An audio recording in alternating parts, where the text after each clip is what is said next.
आधी हकीकत आधा फसाना में आज हम लोग पहुंच चुके हैं विश्व प्रसिद्ध जगन्नाथ मंदिर। देख सकते हैं सामने विशाल जगन्नाथ मंदिर, सामने स्तंभ, नरसिंह स्तंभ।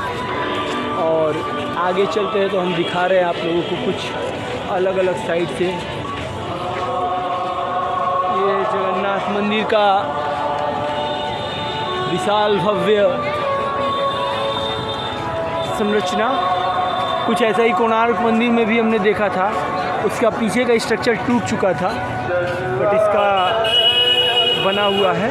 और जो कोणार्क मंदिर जिसने बनाया था उन्हीं के पिता ने, वो भी राजा ही थे। कोणार्क मंदिर बनाया जिन्होंने था वो भी राजा थे। उनके पिता ने ही जगन्नाथ मंदिर की रचना की थी, ऐसा पता चला है मुझे। और ऐसा ही कुछ बनाने गया था कोणार्क मंदिर में, बट वो उतना सफल नहीं हो पाया। ठीक है, देख सकते हैं कई तरह की मान्यताएं हैं। रोज़ झंडा इस पर फहराया जाता है और एक व्यक्ति रस्सी से, कई जो ट्रेंड प्रशिक्षित व्यक्ति हैं, पुजारी हैं, वो रस्सियों के सहारे इस मंदिर के ऊपर गुंबज पे जाने का कोई दूसरा मार्ग नहीं है, तो रस्सियों के सहारे ही यहाँ पर वो लोग ऊपर चढ़ते हैं और झंडा बदलते हैं। तो उस समय भी बड़ा भव्य नज़ारा रहता है।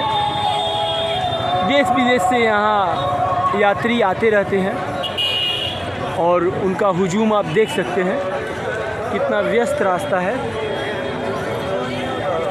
एक बहुत ही अच्छा चीज़ आप लोगों को दिखाएंगे। ये देखिए, ये जो आप देख रहे हैं ना गांच, छोटे छोटे गांच, इसे मूव किया जा सकता है। ये पूरा मिट्टी का बना हुआ, फाइबर का बना हुआ है। और यहाँ से देख सकते हैं, यहाँ पे इस तरीके से बनाया गया, इसे मिट्टी है और इसे एक जगह से उठा के दूसरी जगह रखा जा सकता है। ये जो आप बैरिकेड्स देख रहे हैं और जो रोड को घेरे हुए हैं, ये भी मूवेबल है। ये तो खैर कॉमन बात है, बट एक गांच, ये गांच आप देख सकते हैं, मूवेबल है। ये एक बहुत नया चीज़ हम लोगों ने देखा यहाँ पर। ऐसे कई गांच है, देख सकते हैं। जितने सारे गांच आप यहाँ आसपास में देख रहे हैं, सारे मूवेबल है। जब ज़रूरत पड़ेगा उसे हटाकर दूसरे जगह किया जा सकता है। तो जिन लोगों के घर में पक्का है, मतलब पक्की ज़मीन है, वहाँ पे इस तरीके के कदम उठाए जा सकते हैं। देख सकते हैं लाइन लगा हुआ है गाछों का, ये दूर दूर तक ये सारे गाछ मूवेबल है। बाकी जगन्नाथ, बाबा जगन्नाथ की नगरी है। दीवालों में खूबसूरत लाइट लगाया गया है और स्पॉटलाइट भी देख सकते हैं आप लोग, जगह जगह से स्पॉटलाइट है।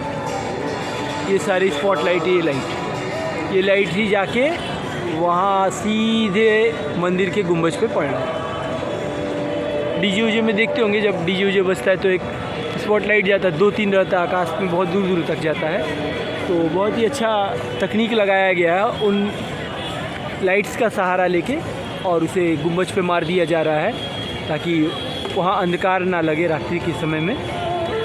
और जगन्नाथ मंदिर की अपनी एक कहानी है। ऐसा मान्यता है कि भगवान श्री कृष्ण जब द्वापर युग में, ऐसी मान्यता है, किंवदंती, कितना सच है कितना झूठ है मुझे नहीं पता, लेकिन ऐसा ये लोग कहानी बताते हैं यहाँ के पुरोहित और लोग, कि यहाँ के राजा को सपना आया कि भगवान श्री कृष्ण ने बताया कि जो मेरा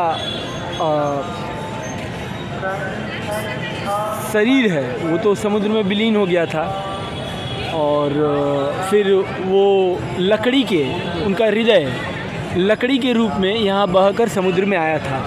और यहाँ के राजा को सपना आया था। सपना आने के बाद राजा ने उसी लकड़ी के बेस पर, आधार पर जगन्नाथ, बाबा जगन्नाथ की स्थापना की थी। बाबा जगन्नाथ के रूप में भगवान श्री कृष्ण, उनकी बहन सुभद्रा और उनके बड़े भाई बलराम विराजित हैं यहाँ पर। और वो जो लकड़ी का हृदय जिसे स्वप्न में राजा ने देखा था, उसी को यहाँ पर स्थापित किया गया है।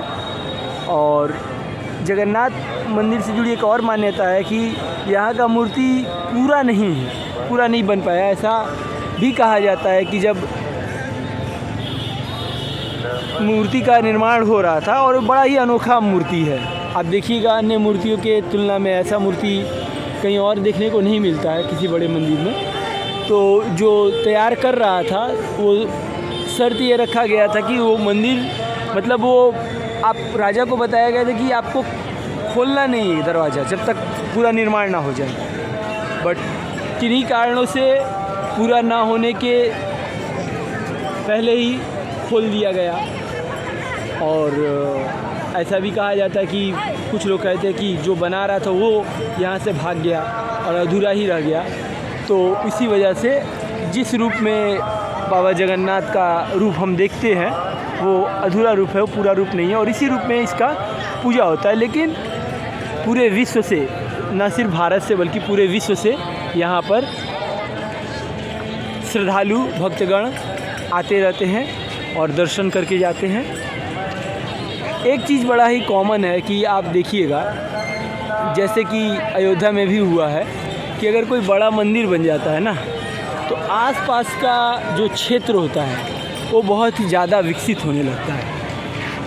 यहाँ आज जो ये आप पूरी नगरी देख रहे हैं, इसके विकसित होने का कारण एक तो समुद्र है, लेकिन ये मंदिर बहुत बड़ा, उससे भी बड़ा कारण है ये मंदिर, ये ऐतिहासिक मंदिर।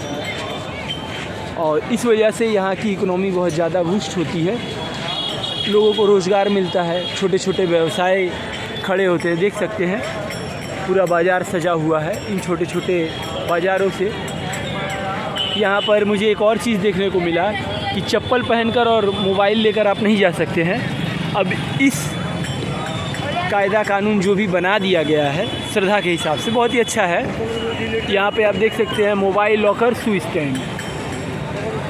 तो यहाँ पे क्या होता है कि आप चप्पल रखिए 5 रुपये लेते हैं और मोबाइल भी रखवा लेते हैं 20 रुपये देकर। ठीक है, चलो 20-25 रुपये जाता है, लेकिन कई लोगों का इससे गुजारा चल रहा है, कई लोगों का इससे पेट चल रहा है, रोज़गार उन्हें मिल रहा है, वो जीविकापार्जन अपना कर पा रहे हैं। तो कुछ ऐसी नियमों से हमारा भले कुछ पैसा खर्च होता है, लेकिन गरीबों का, यहाँ के लोकल लोगों का कहीं ना कहीं इसे जीविका चलती है। तो ये भी अच्छा ही है। और वैसे भी जब भी हम ईश्वर के शरण में जाते हैं, पूजा पाठ में जाते हैं, तो मोबाइल दूर ही रखना चाहिए, क्योंकि सबसे ज़्यादा आजकल डिस्ट्रैक्ट हमें मोबाइल ही करता है। आखिरी बार ये भव्य नज़ारा कुछ इस कदर है, मैं दिखा दे रहा हूँ और अपनी वीडियो को यहीं पे समाप्त करता हूँ। जो समझ में आया मैंने बताया। कहीं पर अगर कुछ त्रुटि हो गई हो, भूल चूक हो गई हो तो माफ़ कर दीजिएगा। बाकी श्रद्धा में कोई कमी नहीं है, भक्ति में कोई कमी नहीं है। तो आज की चर्चा को अब देते हैं विराम, दीजिए इजाज़त। जय जगन्नाथ, जय जगन्नाथ।